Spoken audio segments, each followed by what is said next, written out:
Olá, bem-vindos ao canal da EMAC. No vídeo de hoje vamos continuar a abordar temáticas da formação em nutrição ortomolecular e psiconeuroimunologia.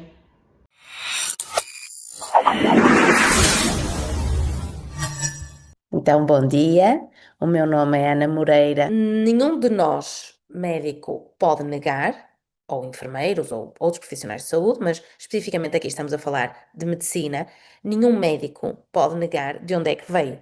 E ainda que nós, em termos ocidentais, não introduzamos os conceitos da medicina ayurvédica ou da medicina chinesa nos nossos dias a dias, não consideramos isso medicina, mas consideramos desde a nossa antiguidade europeia, mas o mundo é só um.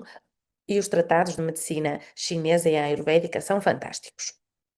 Então, por exemplo, temos aqui o Thomas William. Então, este Thomas Williams, em 1674, o que é que ele observou? Ele provou a urina, de uma pessoa com diabetes e, ele descreveu-a como mel, como doce. Então, ele distinguiu pela primeira vez, um, a diabetes de outras causas de polaquiúria pelo sabor doce da urina. E portanto, isto foi muito interessante foi a primeira vez que efetivamente se chamou a atenção para uma doença que seria depois a diabetes. Este senhor Daniel inventou o termómetro de mercúrio, foi muito importante para nós medirmos a temperatura e conseguirmos ter febre. Também foi interessante porque agora, do ponto de vista do que vemos agora, nós sabemos que o mercúrio é um metal pesado, que é neurotóxico e que, portanto, não devíamos tocar no mercúrio, inalar mercúrio. Depois, o René Laennec, em 1816, inventou o estetoscópio, que é fantástico para nós conseguirmos auscultar os pulmões, o coração, ouvirmos os ruídos abdominais, intestinais.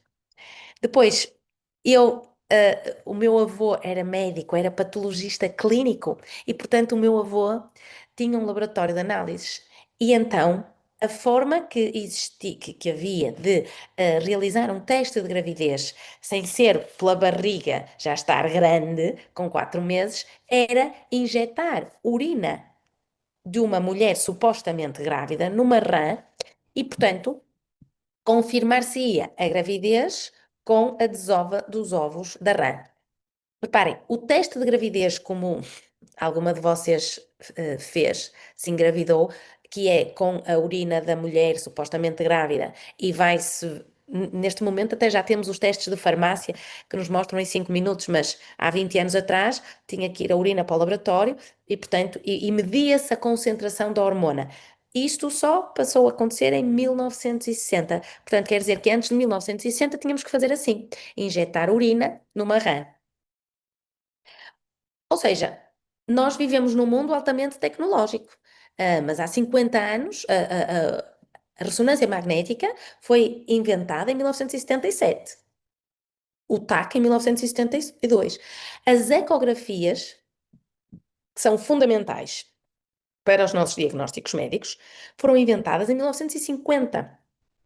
O raio-x, que foi o primeiro teste assim universal, vamos dizer, foi inventado em 1895. E, é claro, se formos mais para trás, sabemos que o microscópio foi no século XVI. Portanto, sem dúvida que o microscópio, muito rudimentar, já se conseguiam ver gotas de sangue, mas depois a grande evolução começou realmente a partir do raio-x saltou para a ecografia e depois para tudo o que conhecemos como TAC e como ressonância. Mas nós sabemos que a evolução médica e tecnológica foi acompanhada de muitas asneiras médicas, de muitas situações da saúde e da medicina nas quais nós não sabíamos que estávamos a fazer mal aos pacientes, como por exemplo com o leite adaptado. Então, nos inícios do século passado, aconselhavam-se as mulheres a darem leite adaptado aos bebés. E nós sabemos a disrupção da mucosa intestinal, que isso provocou o aumento do índice das alergias e também em termos de desenvolvimento cognitivo, não é tão bom o desenvolvimento cognitivo de uma criança que foi alimentada com leite adaptado versus o desenvolvimento cognitivo de uma criança alimentada pelo leite da mãe.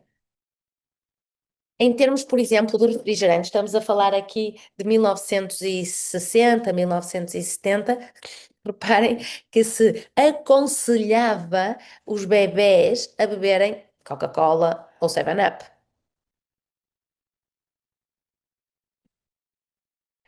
Em termos do tabaco, hoje em dia o maço de tabaco está muito bem identificado com figuras de alguns tipos de cancro, mas nos anos 60, 50, 40, 30, nos anos 20, com figuras de médicos, vocês conseguem ver aqui duas publicidades, a Lucky Strike e a Camel, com figuras de médicos a dizer que o tabaco era bom para as pessoas.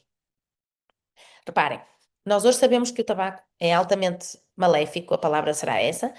A mim custa-me ainda a aceitar como é que o tabaco não foi banido. Agora, se nós formos para trás, a folha do tabaco originária, por exemplo, da América do Sul, o tabaco tem propriedades terapêuticas. O que não tem propriedades terapêuticas foi a transformação da folha do tabaco, que é terapêutica, no tabaco fumado e colocado nos paquetinhos que é só acender. Portanto, se vocês forem à América do Sul, por exemplo, vocês conseguem ter acesso à folha de tabaco e também existe tabaco homeopatizado que é terapêutico e tem efeitos terapêuticos.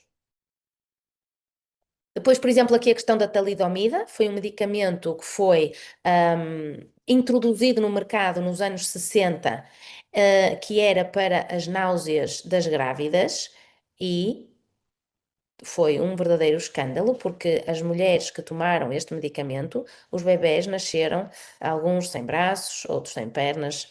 Então, a talidomida foi o mais grave dos medicamentos que não são suficientemente testados. Nos anos 70 começamos a fazer isto, começamos a colocar amálgamas de mercúrio a crianças, portanto, aos adultos já é mau que chegue, a crianças é muito grave. O mercúrio é inalado, assim que é colocado, e é engolido. Estamos a falar de picogramas de mercúrio por dia, só que a acumulação é progressiva e há uma bioacumulação. E o mercúrio é altamente neurotóxico, então a quantidade de crianças autistas que nós temos hoje em dia tem muito a ver com a toxicidade que estamos a colocar no ambiente, particularmente as amálgamas de mercúrio, porque uma mulher grávida que tenha amálgamas vai passar o mercúrio ao seu filho pela circulação transplacentária, mas também do próprio mercúrio que a criança inala e que vai pela ou pela circulação arterial para a base do cérebro, onde está o tronco cerebral. Então, hoje em dia estamos a ter uma frequência de autismo cerca de uma em cada 36 crianças versus há 100 anos atrás ou 80 anos atrás que tínhamos uma para 40 mil crianças. Então, isto é um grave problema de saúde.